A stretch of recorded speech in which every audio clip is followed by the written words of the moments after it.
வேலை செஞ்சுருக்கிறோம். என் பேர் பார்த்திபன். கல்லாவி சேக்ஸில் வந்து 13 வருஷமாக வேலை செஞ்சுருக்கிறோம். என்ன மாதிரி ஊத்தங்கரையில் காரப்பட்டு சாம்பல்பட்டி அனைத்து இடமும் ஒப்பந்த ஊழியராக 14-13 வருஷமாக வேலை செஞ்சுட்டு இருக்கிறோம்.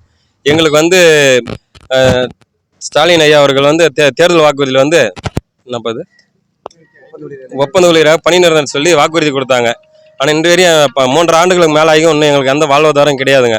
அதனால் வந்து ஐயா இப்போ இருக்கிற காலத்திலேயே வந்து எங்களுக்கு பராமரிப்பு பண்ணுவாங்க நாங்கள் நினைக்கிறோம். அதே மாதிரி பேரிடர் காலத்தில் நிறைய இடத்துல வேலை செஞ்சுருக்கிறோம். கஜா புயல், வரதா புயல் அந்த மாதிரியெல்லாம் போய்ட்டு நிறைய இடத்துல வேலை செஞ்சுட்டு வந்து பணி நிரந்தரம் சொல்லி வழங்குறேன்னு சொல்லியிருந்தாங்க. ஆனால் கடந்த ஆட்சியில் வந்து எதுவுமே பண்ணலை. 10 ஆண்டு காலமாக எந்த பண்ணுறேன்னு சொல்லிட்டு எதுவுமே பண்ணாமல் போயிட்டாங்க. இனிமேலும் ஸ்டாலின் ஐயா வந்து விலைக்கேற்றுவார். இதுக்கு எல்லாமே ஏஐ மூலியமாக தான் நாங்கள் வந்து போயிருக்கிறோம்.